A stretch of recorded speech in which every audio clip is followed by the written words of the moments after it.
Okay, so that's the meeting for October the 9th. And since we do have some new members over here, I would like to explain what we are doing. This is a book study group.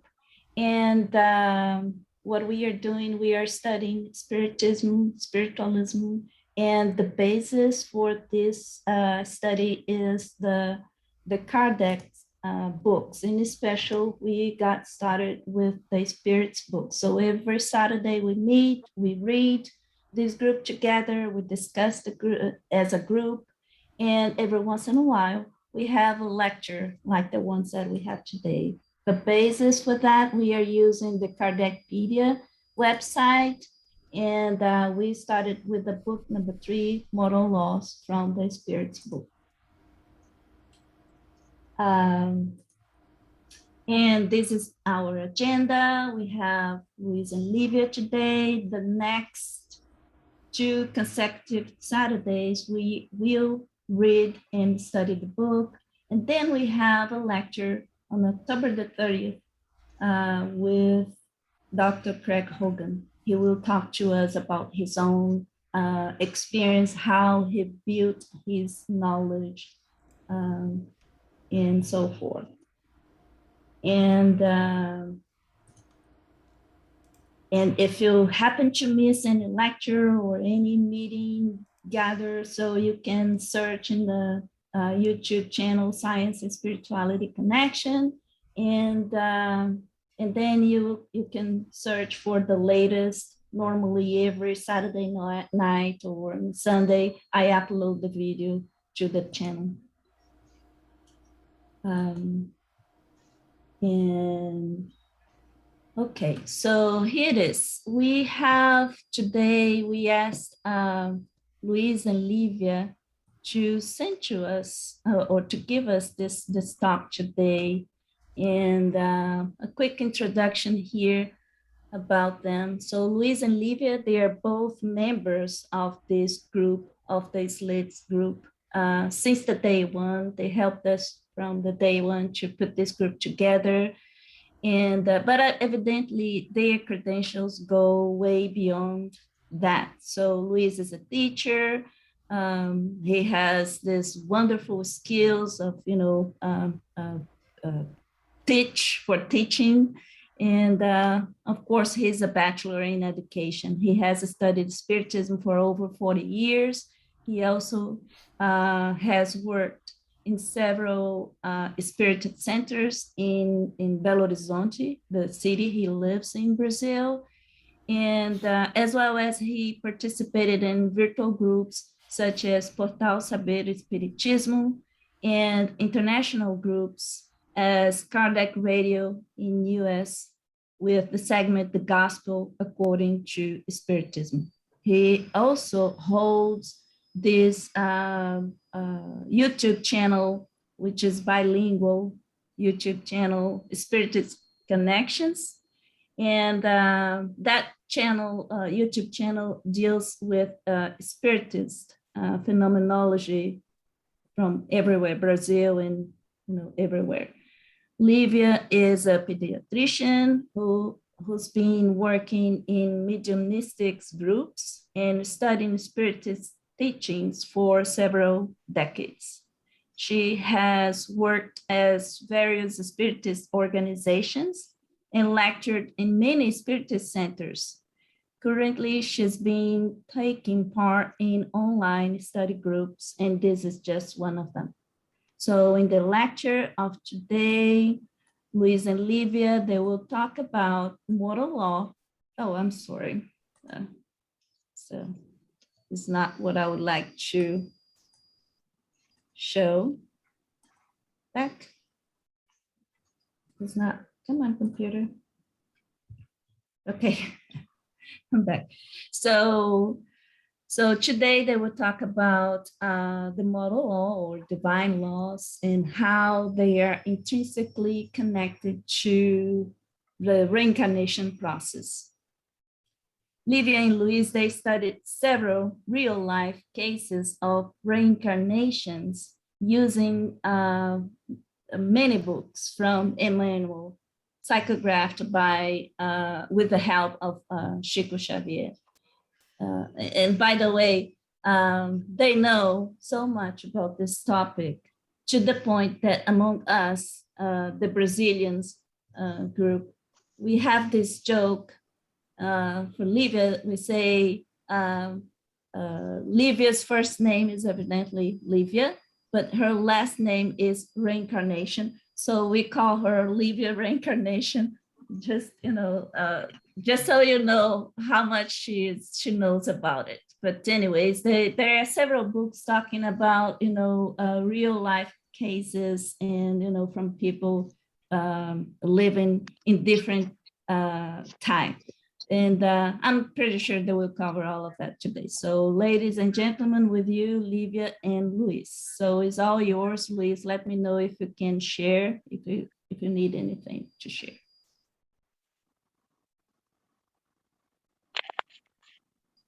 Thank you. Thank you for the introduction. Livia, if you want to say something now. Yeah, thank you. Let me see here. Well, I'd like just to make a little introduction about it, because I myself, on account of very meaningful and strong and personal experiences, I got very interested in delving into the importance of our past lives, not just for curiosity, but when it comes to getting to know ourselves better. However, we need to reinforce here that this kind of study should be far away from vain curiosity or indiscreet researches about one's past lives, guided by vanity or the like. Chico Xavier used to say a lot about it with people in his books, that was guided by Emmanuel or another spirits, but he used to say the importance of knowing the moral laws and the consequences of it in our lives. But when I started my studies about this issue, I came across general information that showed how important it is for us to understand that several of our difficulties that can be related to hundreds or even thousands of years make the same old mistakes, make it so clear as to the karmic implications, which resonates with in spirit teachings as well as the old Hinduist karmic concepts. So our aim here is to bring up the clarifying aspects of reincarnation, and for that, we are going to use the Spiritist stance about it. Luis will talk a little bit about the issue of reincarnation, the importance and the basis of it, and later we'll try to talk a little bit about the cases, okay? Thank you. Thank you. Luis, you're on mute if you're talking. Well, thank you very much, Livia. And first I thought about maybe presenting a PowerPoint. I really set up a PowerPoint, but I decided to talk to you more openly about these things, because the first thing we ask in terms of Spiritism, why a doctrine? Why a doctrine if this kind of knowledge is spread all over the world, reincarnation and things like that? Why did the higher spirits decide to choose someone here on earth to put up and to put together everything and in a more pedagogical way? In my practice, I discovered why. In my practice, because I took part in so many spiritualist groups, spiritist groups that didn't know the criterion. And I started getting to know all the mistakes, at least many of the mistakes, and the deceptions and disappointments that are generated by not getting to know the criterion, how to approach this kind of knowledge. So, and reincarnation is one of the topics that shows this very clearly. In Kardec's days, for example, a French couple, decided to suicide and kill their children first, of course. because they were going through very hard moments in their lives and they wanted to live a better life in the future, so decided to kill themselves to reincarnate somewhere else. According to Discovery Channel, Hitler was reincarnationist, and he believed that by killing people of the inferior races, he would, doing them some charitable action, because they could reincarnate in the Aryan race and become superior just like him. So the point is, if this knowledge is considered a piece of real truth, but not very well known, it can give rise to very serious mistakes. So what the spirits say Spiritism is that very high spirits decided to, put a work together, a framework, a doctrinary framework, and throw from the upper realms down here for us to understand as a whole. Because if we couldn't understand as a whole, we could make lots of serious mistakes. As in any other study of this type, right? That's why every time someone that is well guided starts studying these things, the phenomena, the moral laws or ethics, whatever you call it, comes as a rule of thumb for you to guide yourself in your studies. Do you understand? I remember once that a guy came to me to talk to me about a problem he was having, because he took part in a group, and in the group there was a very strong medium. And the medium was very powerful. He could, grasp anybody's thoughts and so on and so forth. And they went to the countryside, to a weekend house, in order to do their activities there. And this guy said that the medium, after showing his power, he was breaking up relationships, he was making couples being together, he was changing people's profession, he was doing a real, devastating turmoil inside the group. And this guy was more rational, said, "Oh, this is not okay. I know he's a medium, but that's not the way we do it. People are getting very stressed and very sad about this." And he commented his observation, to a friend of his, but very far from the house. His friend was agreeing on that, was agreeing with him that things were not going well. And what happened? When they gathered around the table to have dinner, the medium said, "There are 2 betrayers among us. And if they don't leave this meeting tomorrow morning," because this was night, "their lives will be upside down from now on." So what happens? The guy was a medium, yes. He was getting information from the other side, yes, he was. But the way he was using that information, the criterion that he was using to pass on that information, was far from being ethical. But as people believed in his power so much, they believed also that he was right in everything he was doing. So that, why a doctrine? A doctrine is because of this, because in this field, if we don't get together with reason and ethics, we can go very far, right? And this far can be sort of dangerous, you see. I'd like also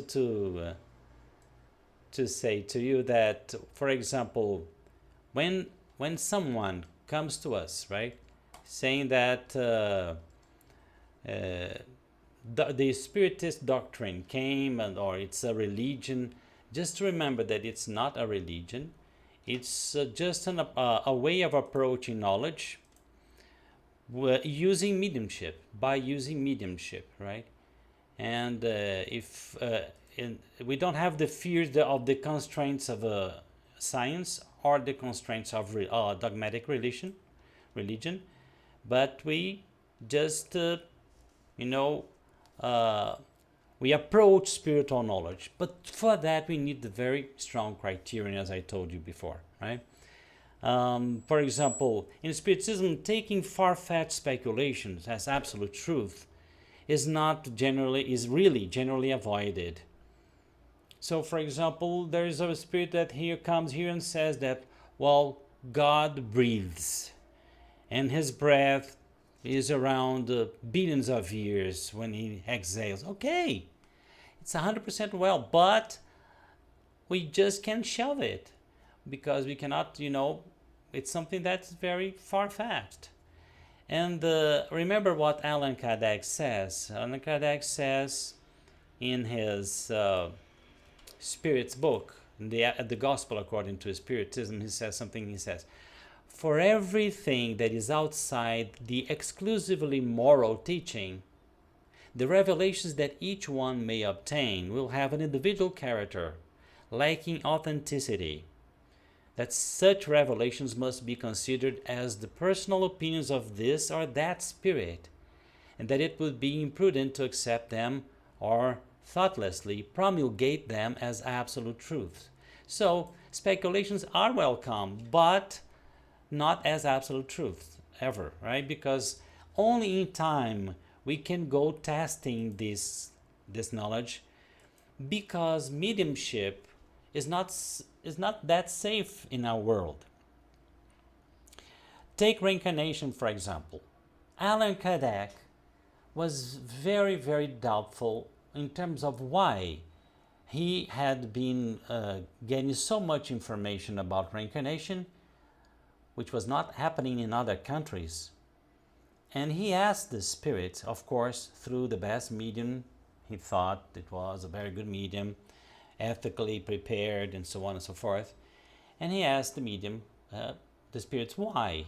And the spirit said that because the spirits needed a place where the free of thought was more developed. That case was France at that time.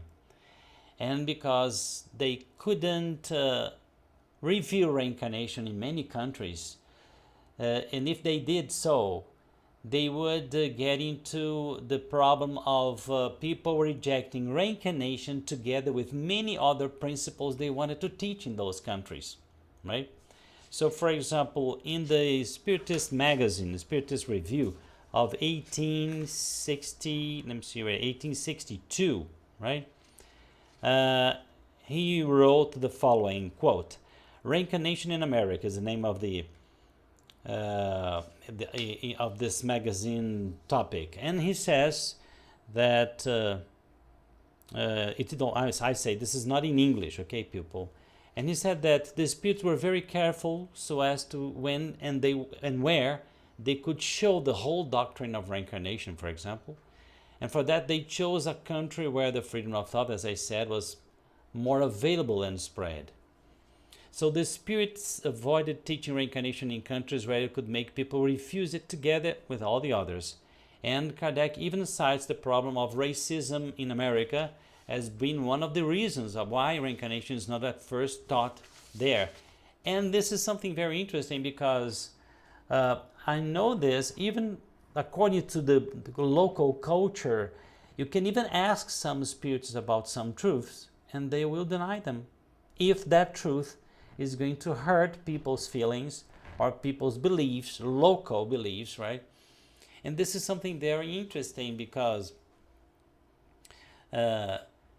many times, for example, if you asked a medium, maybe I believe that because I've heard and read about this. Countries like in England, for example, some 2 centuries ago, you could ask a spirit if there was reincarnation. Maybe the spirit would say, no, there isn't reincarnation. Which means that I've already had out-of-body experiences in towns, in colonies, where people don't believe in reincarnation and they are spirits. It's very, it's crazy. But it's because the truth on the other side is not so clear, not as clear as maybe we would like it to be. And it demands, right, in this case, demanded very high spirits to bring to us through very, very how can I say, lofty, self-giving mediums to bring that kind of reality, because they are brave enough to do that, and we need to be brave enough to face the music too, you know. So this is it. Reincarnation, we know, is the Spirit says, the opportunity we have to dive into matter, so matter will make things faster for us to develop. This is the Spiritist Trinity: the Creator, the God, right? The creature, the Spirit, and the matter is an element where the Spirit dives into to grow as a spirit. Just like Jesus said, those who want to go up need to come down, right? So this is the real symbol of the baptism Jesus Christ was to teach, because water, the apostles were influenced by the Greek culture. They spoke even sometimes Greek, imposed by the Roman Empire, and they have this Platonic idea that we live in the water and the real world is on the surface. And even the symbol of Christianity is a fish, right? Because this is the baptism. You know, you need to get into the water to renew in spirit and to evolve in spirit, because here the laws are, and how can I say, the Newton laws, they are much stronger and faster. When you punch here, you feel the action, the counteraction immediately on the other hand. And this is it. I think this is all about reincarnation and the objectives of reincarnation, right? One thing that we want to say to you also is that in Spiritism, if something is very rational and linked to ethics, because look, I'm going to complete the sentence. If something is very rational and linked to ethics, we pay more attention to that. But if you come with a theory or a speculation that can hinder ethics, we usually shelve it a little bit more, because this is a tendency of scientific approach and religious approach sometimes, to come with some theories that are not very, very ethical. I'll give you an example, just like the theory Hitler had, right? And Hitler, I think this documentary of the Discovery Channel, I think he communicated with spirits, and maybe spirits said many truths to him about these things. So this is a world where we need to be very careful about that, to understand that the speculation can be harmful, can be dangerous if we take it on account of absolute truth without reasoning. But let me tell you something. For example, Professor Jan Stevenson from the University, late Professor Jan Stevenson from University of Virginia, he said he did a wonderful work, right? He was able to do a work that was respected even by Carl Sagan, the materialistic astrophysicist from NASA, right? And a guy, remember, his name is Jess Bering from the magazine Scientific American. The guy is very skeptic, and he said, very skeptical. He said, "Well, are we cynics, or are we don't really want to see the truth? Because I've done something that we usually don't do." Which I read the works of the Dr. Jan Stevenson. I was really impressed, and it was really a scientific work. And I think it's not that I believe in reincarnation, but it opened a little, door for me to observe things more carefully. So this work by Jan Stevenson was very important, and this is something that is very interesting. But look at what some people say from the scientific fields. They say they came to the conclusion that because Dr. Jan Stevenson, he studied the memories of children, past life memories of children aged 3 to 5 years old, and most of them, maybe all of them, had traumatizing passing. And one scientist I heard, he said, well, so only people who had a traumatizing past and reincarnate.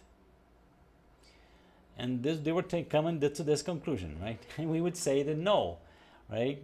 Only children who remember, the children who remember reincarnation, they remember because they had a traumatizing past. Because when you had a traumatizing experience in the past, it's very possible that the walls you have in your physical brain won't be able to hold back the memories as efficiently as they should, because of the strength of the memory, the sentimental memories, and so on and so forth. So see, this kind of speculation, the scientific speculation, sometimes also hinders our understanding of the truth that is on the other side of life about reincarnation. But don't think reincarnation is something widely spread even on the spiritual planes. It's not, right? So this knowledge we've had here, and I think this is my personal opinion, I think with the Spiritists here, the work of Allan Kardec came through these very high people saying, based on the ethics of the thing. Everything is based on ethics. If something goes into making us not very ethical, not understanding the ethical purpose of that, it can even be truth, but we shelve it in time to discover if things are going to get together with a higher notion of ethics or not. If I hope I can be understood by you, right? Yes, for example, one of the cases that Jan Stevenson says in his, I don't know, his books, an interview that I saw, it was one case that one family had a boy, he died very young, and he reincarnated very soon in a near city in India. In that country, they know a lot about reincarnation, and they deal with reincarnation, and they have their ethics about dealing with it. And this child, he was very young, he remembered where he died and where was his city, and he said the name of the city to the researchers, the Jan Stevenson researchers, and they went to the city and they found the place. There was a river where he died. They found the river, and then they found the family. And the child loved this family, and this family felt very connected to him. And they felt, wow, this is our son. This is really our son. And the other family that he reincarnated understood that. They have this ethic, and they approached each other, and they was not mad with the child or with the other family. They didn't say, no, you are my son, you are not their son. How could you say that? Or why you are saying that? You are my son. No, they understood that. They approached to the other family. They become one family because of the child, and they become very friendly. If they didn't use to deal with reincarnation, it could be a very big problem to these families. It could be no ethical, it could change their lives in a bad way. They could, the new family could be mad with the old family. So this ethical approach is very important, because as Kardec he used to say, dealing with reincarnation is necessary to have ethical, because if you don't have this approach, it can give very problems, social problems. That's why it's important. How important is a whole country who deal with reincarnation, and like India, and have experiences like that, and in many years, maybe 1,000 years. It's very important, because it doesn't bring so many social problems because of that. Sometimes it brings healing and solution. This child was very depressive and sad because he didn't feel he was in his right family. he reincarnated very, very near, very, very fast. And he was remembering the old family as his family. So this knowledge is very important in this case, in dealing with it with ethical and love and in a good culture on this. Good, Livia. And another point, right? The linking between the idea of reincarnation and the law and effect cause, the karmic thing. For example, Dr. Jan Stevenson couldn't see any signs of a karmic relation between reincarnations. And this is, of course, very clearly why. Because karmic consequences are in the long run.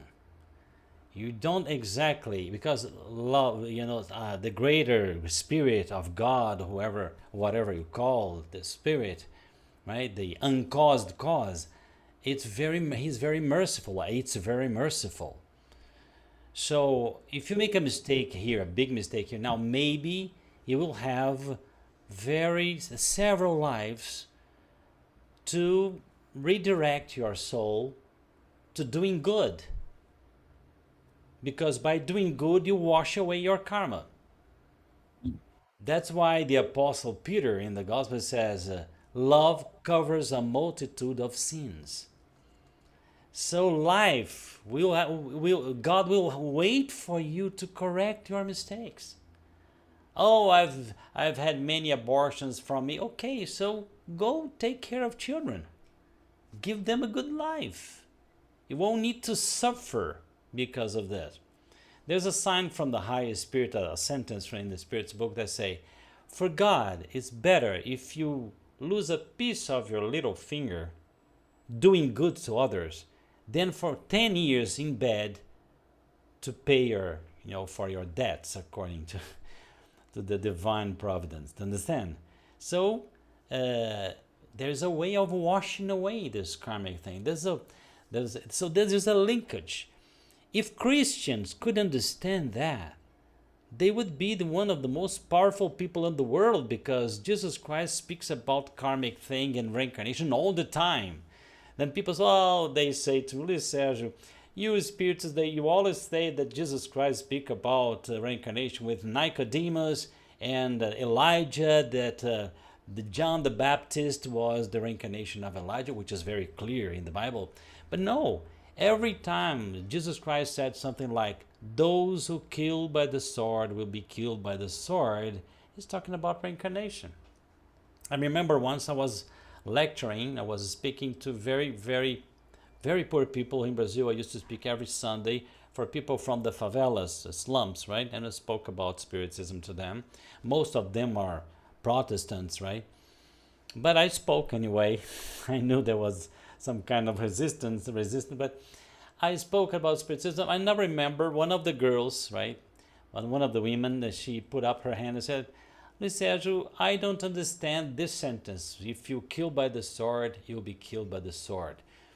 Because I knew a guy, he killed several people, and he died, yes, but he died surrounded by beautiful people on the coast of Rio de Janeiro on a yacht, and so why did Jesus Christ say that?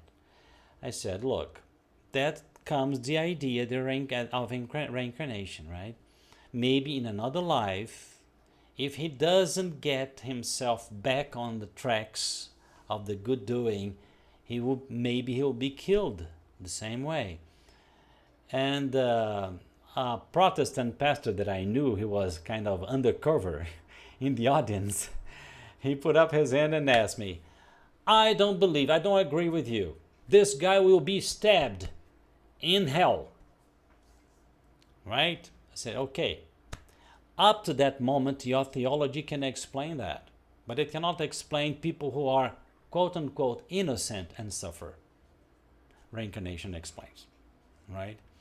So let's go on. Let's move on to understand theology better, because higher spirits like this one and Jesus Christ, they knew about those things, right? They knew about reincarnation and about karma. And if we start having this kind of understanding, people, like for example, if psychologists could understand, like Chico Xavier, Chico Xavier in Brazil, the medium, he was always persisting on everybody saying, please, psychologists and psychiatrists, study reincarnation. No need to study spiritism, whatever, but study reincarnation, because you will find the reason for so many problems that are layered down in our souls for thousands of years. It's not going to be like this. It's not going to be like with self-help books that, for example, you've been thinking gray for 1,000 years, and then a book comes in. Now think pink.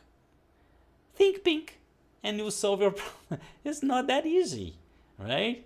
Yes, okay, I'm gonna think pink, but it's inside of you. You've been thinking gray for a long time. There will be some, how can I say, pathways for us to follow and start it growing for sure, definitely. Do you understand? But let me see what Anna wants to speak, because she's, no, I saw that, her raising her hand. Yeah, I didn't want you to I didn't want to interrupt you, but I didn't want you to lose this thought. So you're talking about karma, not karma. So can we say incarnation or reincarnation is a matter of mercy, not justice? Well, as this is something, this is a very deep question you're making, right? You're asking, because our view of justice many times is revenge, and the real justice is not that. Real justice is all together with mercy, right? But if we are not merciful, that's the biggest problem, karmic problem. And even Jesus said that. He said, you will be measured the way you measure people. See how karma is very related to us, to the way we are and the way we judge people. So if I point my finger at you, right, the strength I'm using to you, my consciousness will be using to me. Yeah, the spirits said to Allan Kardec that the law is one law of justice, love, and charity. And this is one law in the same.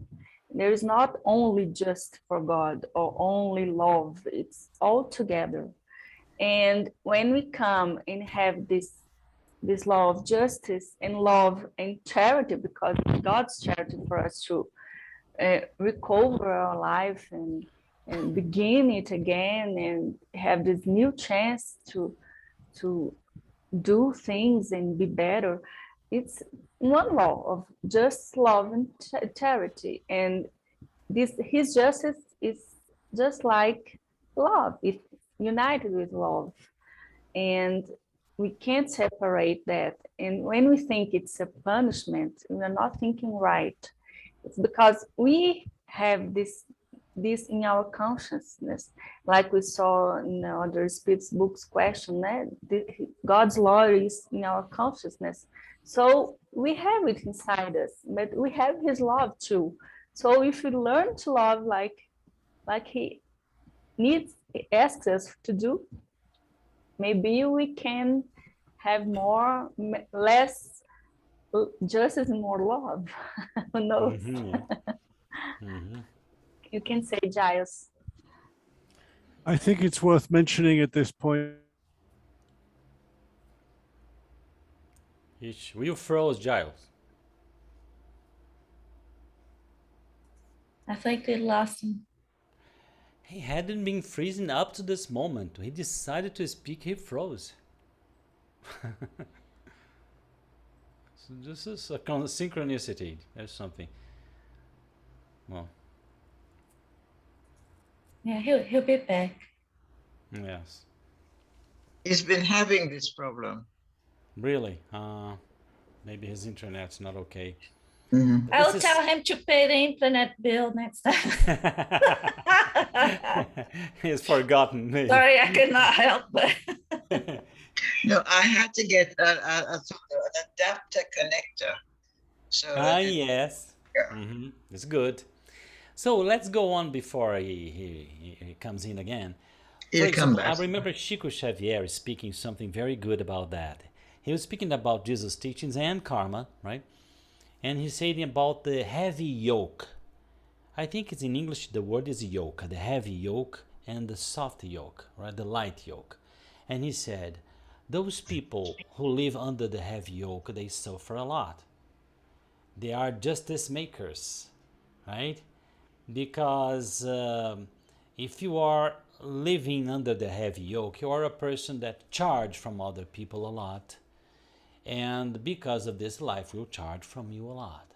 Are people who don't have great difficulty in forgiving, and they are many times this kind of behavior gives rise for them to be born in under very difficult circumstances with serious diseases, right? Because of lack of mercy. Because in life, as we are in a school, everybody is entitled to make mistakes, right? And if we go against that law very strongly, we are just living a delusional kind of life, because everybody is very imperfect on this planet, very imperfect. So it's something that's predictable. We will need to forgive each other all the time, because we'll have to get away from living under this heavy yoke, this heavy load of not being merciful. So a sentence by Chico Xavier that I like, and I think it's very difficult for us to get, that he said, the spirit who learns how to forget, to forgive, he solves his problems for eternity. His life will be much happier, much easier, much better. It's very, very, very interesting, isn't it? And because forgiveness has relation to karmic things, that has relation to our reincarnations, our lives, right? And we usually, according to what we've been singing, because now Livia enters in the situation, because Livia and I, we had been through some very interesting situations about reincarnation and feelings from the past. And because of this, we started studying. Livia studied, because Livia is very good at remembering names and dates, and she studied a lot about these cases, because Chico Xavier went on revealing people's reincarnation, his own even, right? Reincarnations from the past. Because he was an idealist and said, reincarnation is the thing that the world must know about. Now the world is allowed to know about reincarnation, right? And and he was a fantastic medium. So he was the kind of guy that could hold your hand and say, oh my goodness, you lived this, you lived that, you had a reincarnation like this, like that. Maybe you have a problem because of this, your psychological problem, that is because of that. Because one day in the Saint Bartholomew's night, you were involved in this.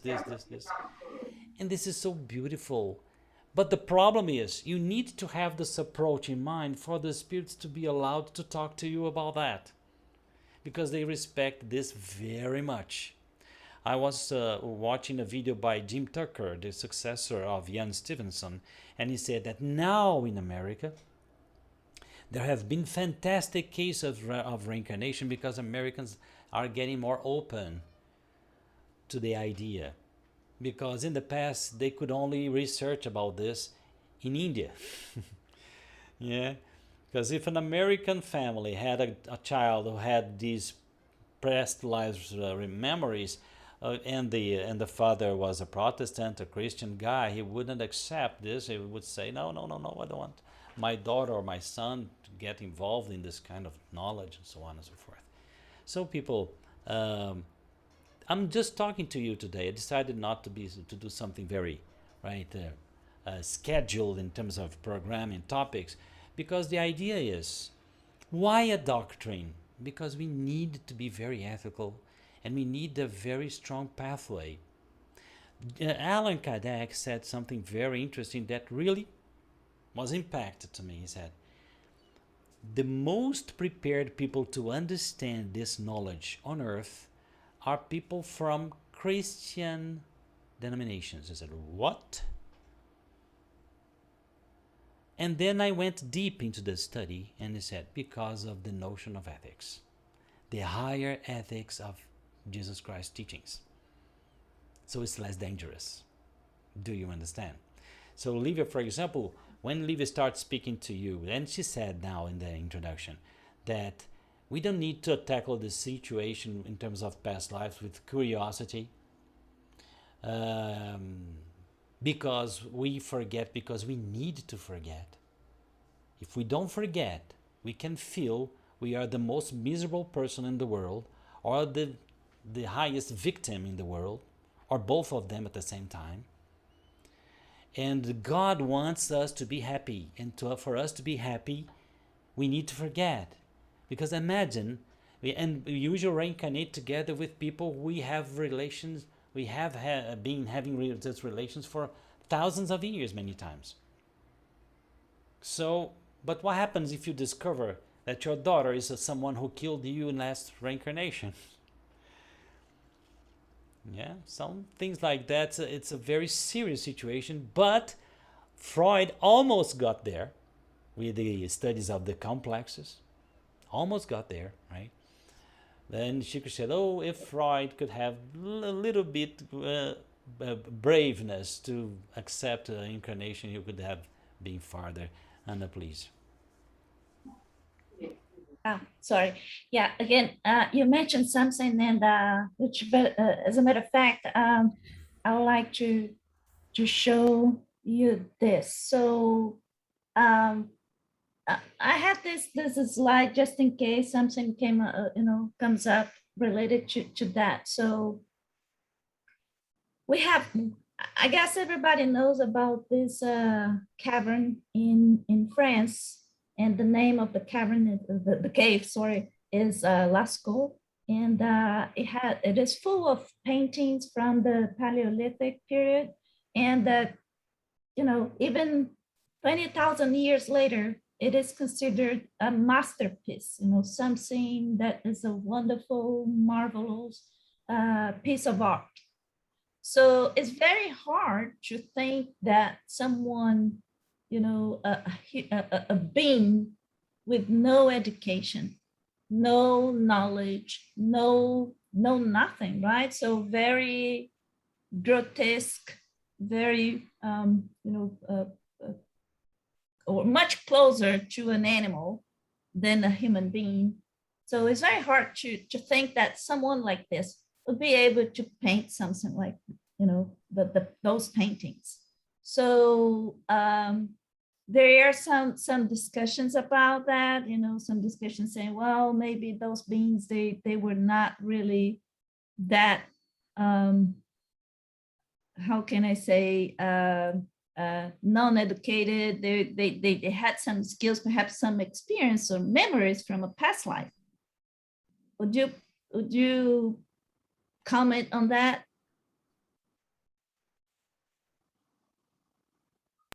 Yes, one of the signs of reincarnation are the moral, psychological characteristics we bring, and nobody knows where they come from, right?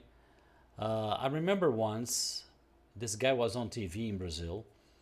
It was a boy, he was 5 years old. He was a kind of, he had some kind of mental impairment.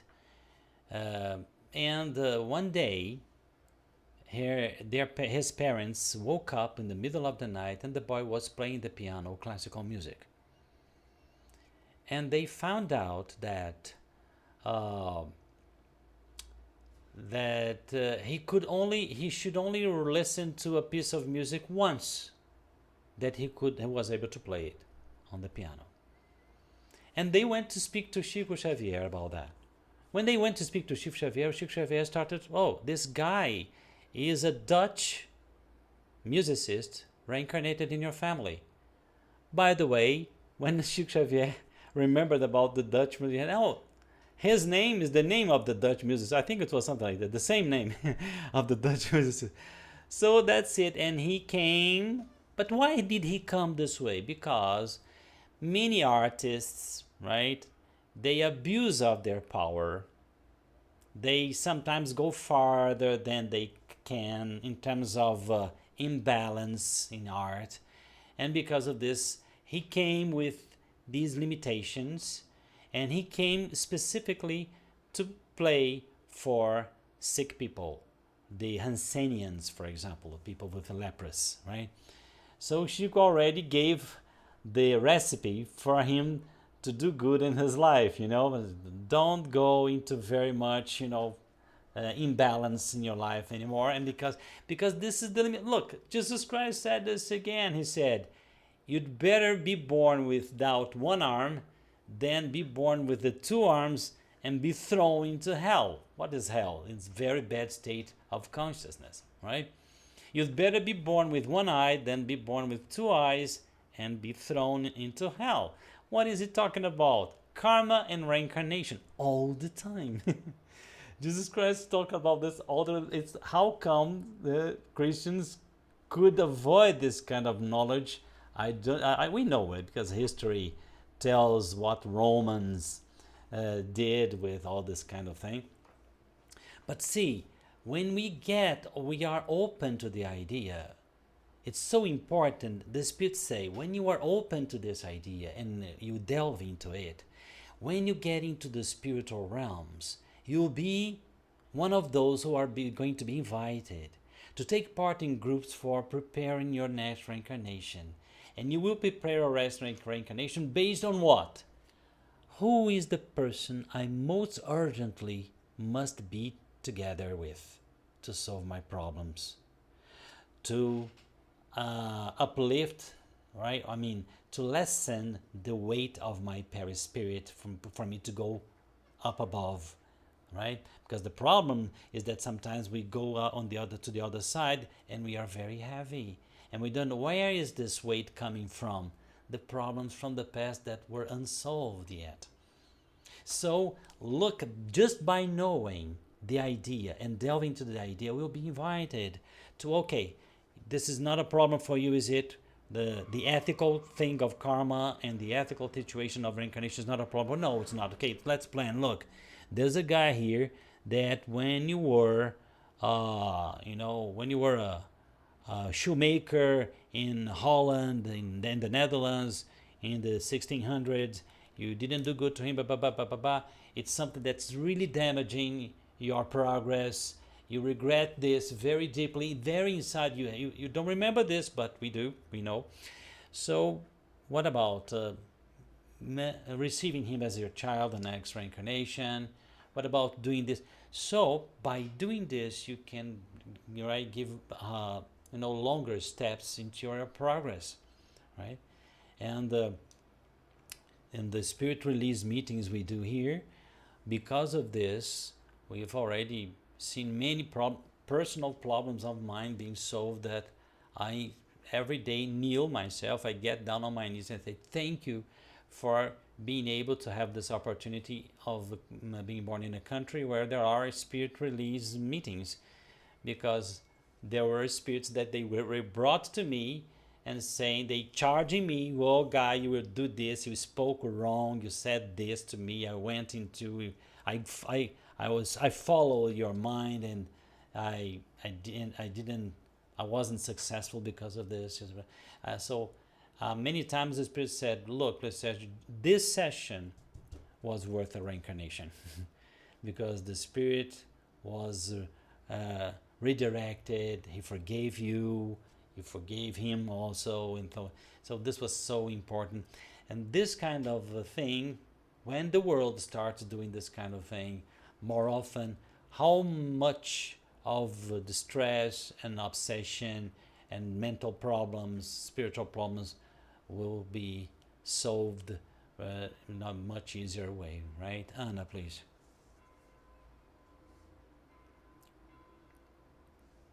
And no, you're muted, Anna. Yeah, sorry. I just wanted to, since you mentioned that, how the plant, it's kind of a reincarnation planning, right? So you just don't show up. There is a plan, how you were born again and why in that family, etc. So I just wanted to point that out. That this is very well shown on the books 2,000 years ago and 50 years later. That tells the story of the life of Emmanuel, the guide, the spiritual guide for Chico Xavier, and the most important experience for that guy, for Emmanuel, when Jesus was alive and he was not able to understand his message. And then all the troubles, all the struggles that he had during that life as a senator, Roman senator, in the book 2,000 years ago.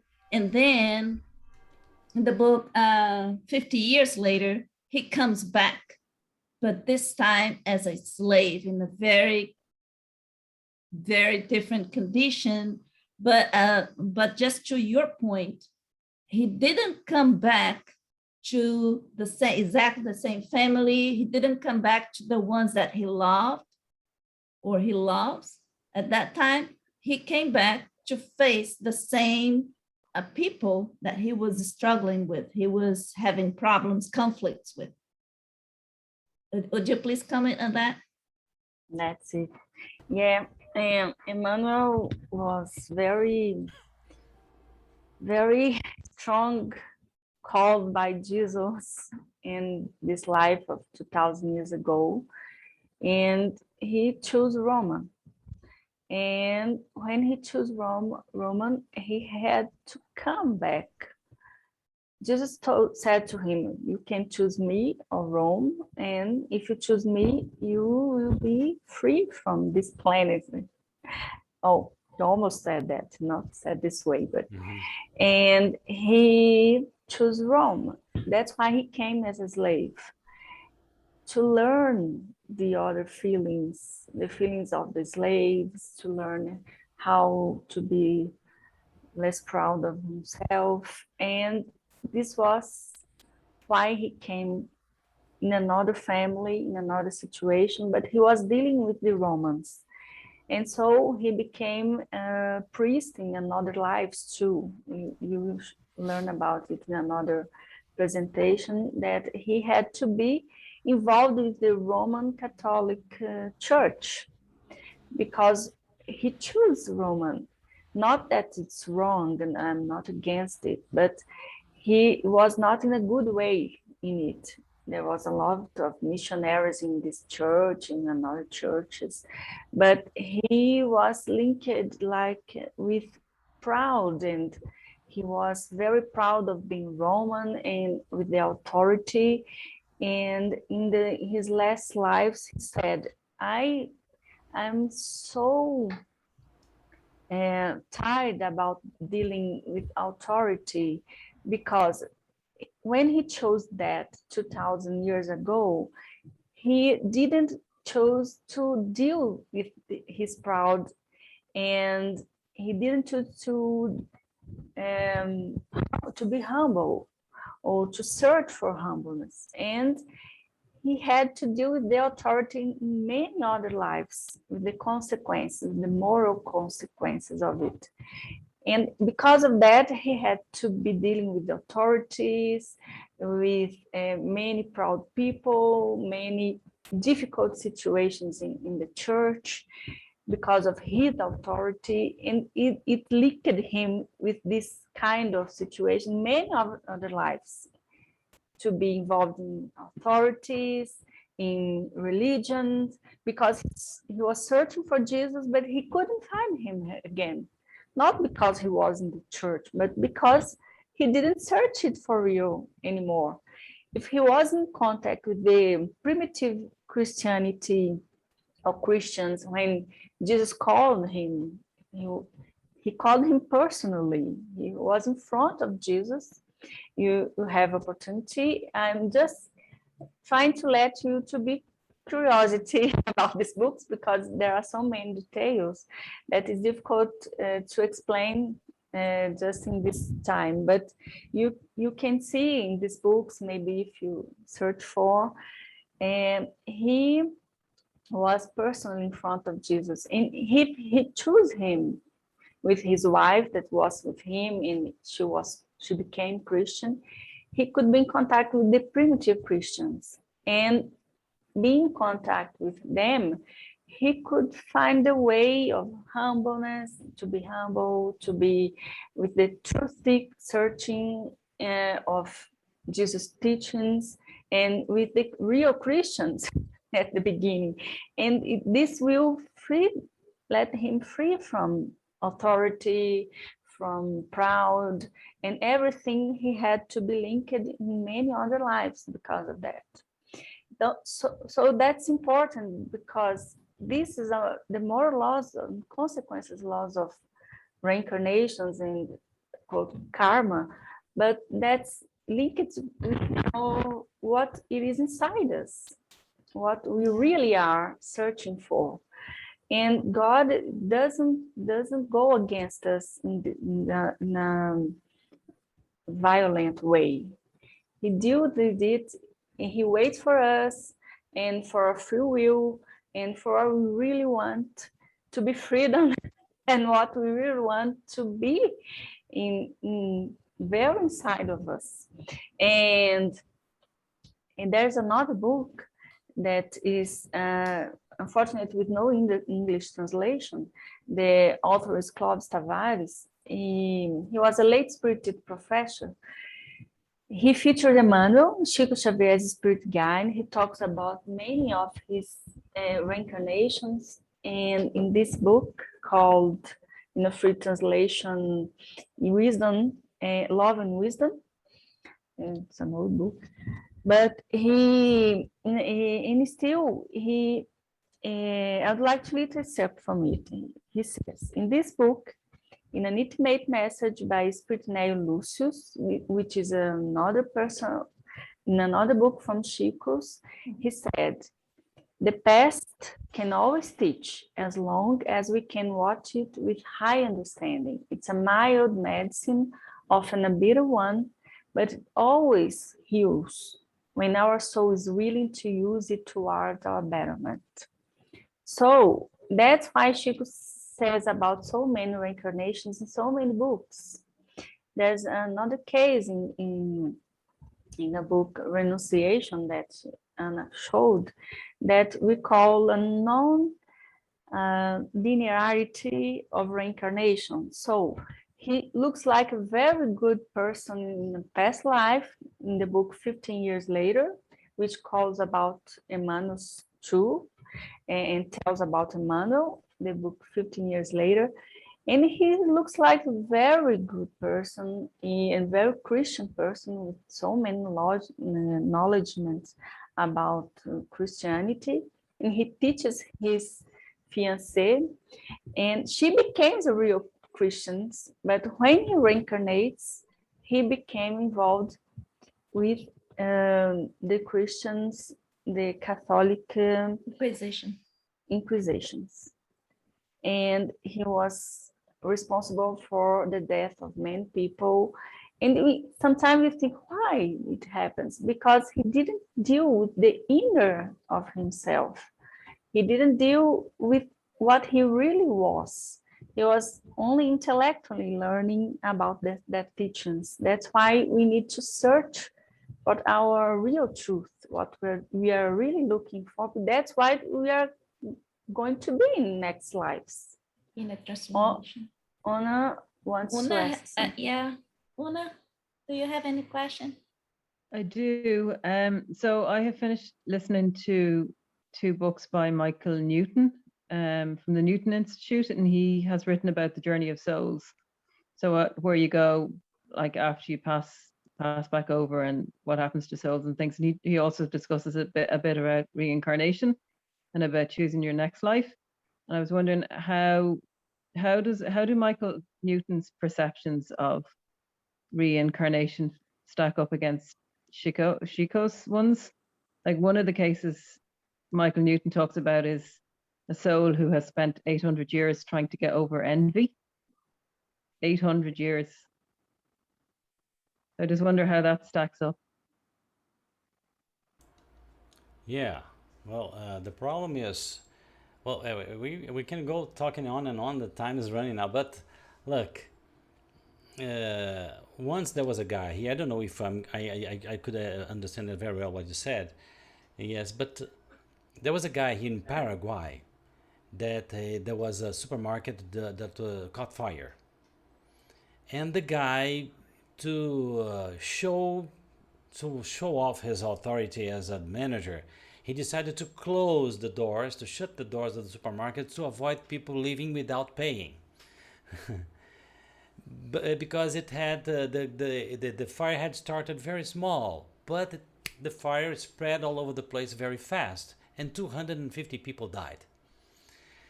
This is what we call a karmic, how can I say, a karmic tunnel, a karmic narrowing. Because if you are for 800 years with the same problem, and you don't solve that problem, some defect, something very strong may happen to you to make you make the decision of changing yourself. Definitely, I think this is one of the cases, because this guy was kind of a drifted guy, kind of mean and tight-fisted guy. That guy wanted, and suddenly maybe in another reincarnation you say, no, I don't want to save anything.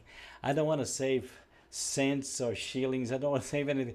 I just want to be good, because that's why God is so merciful, because we have a lot of time to try to solve our problems. And of course, this envy that this person started, it can happen to any one of us. It can happen today. But if you don't follow good principles in life, you can be in the dark for many thousands of years. Understand? For example, there is the last question of the Spirit's book, the question number 1019. The Spirit says something very interesting to Allan Kardec. He says, if we put light aside in our lives, we plant darkness. So many times, for example, I've met people in my childhood, when I was young, a teenager, who they just we showed them, look, this is interesting, and the person just put it aside. I have a lot of things to do in my life, but these things lacked so much in their lives. It was so good if they had got in touch, and they made so many mistakes, because of that. I told you once here that I was talking to a spiritualist from the United States, and I had seen a video that he confessed some mistakes, some serious mistakes he had made in California.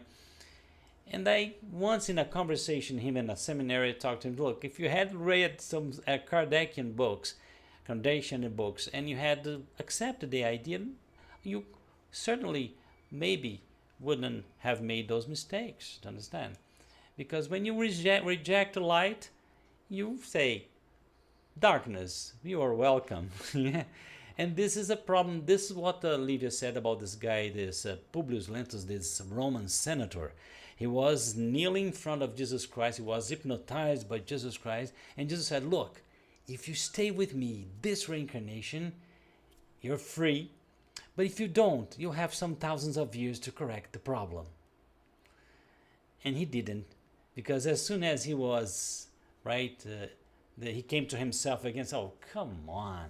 How come when a Roman senator is talking to, a ragged guy like that? And as a matter of fact, Luis, in this meeting, the character Emmanuel, he preferred, or the senator, he chose to meet Jesus in the dark, at night, so nobody could see him. Mm-hmm. Right? Yes, and when he came to the spiritual side of life, he said, oh my God, look what I've lost. And when reincarnated again, he wanted to follow Jesus. And then the Roman Empire came and said, oh, Jesus is here. Come on in. You're welcome. And he was there for 2,000 years, involved with the power and the karmic related to power, religious power and authority and hierarchy things. And this is us, That's why we cannot judge anyone. Maybe the person is over there, is involved in religion and other things, because it's paying a price for that. I told you once, just to wrap it up, right?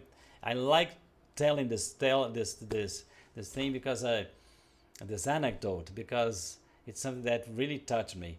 I've already heard from my mother that I had been a priest far away in the past, a Catholic priest, and maybe a not very good Catholic priest, of course. And I was in a meeting. I was the director of a mediumistic circle, and I was very tired because I had been speaking in a place, and I was a little bit annoyed because people didn't give me the right address. They were not very respectful, because when I got there were only 2 or 3 people for me to speak to, and the other people were not there. So it was not a good day. It was a Sunday, but I was shut up. Nobody knew I was in this place, because I sat down in my chair, and as the meeting started, right, a medium said, Sergio, there's a spirit saying something here, but I'm ashamed. I don't think I should say this to you. No, come on, we are here. We are here in the name of the truth. We are truth seekers. He said, no, she's saying, it's a woman, she's saying that in the past, when you were a Catholic priest, crazy, yes, have you been a Catholic priest, And she said that the poor people of the outskirts of your town used to pay for your studies of Latin and Greek and the Bible. Why not go to the outskirts of your town and speak to these people today for free, without annoyance? So this is all the time. This is on a weekly basis. When you believe in reincarnation, the karmic thickness, the spirits, okay, this guy, you can talk to him, no problem. He will be humble someday. Okay, and I go on, you can wrap it up, because these are people, we could talk, because what Chico Xavier told, because he gave names. So we could research about those names. For my professor of Spiritism, Chico Xavier once, by hearsay, I've heard that he had been Philip II of Spain. And when I went to see the biography of Philip II, I almost fainted, because it's the guy.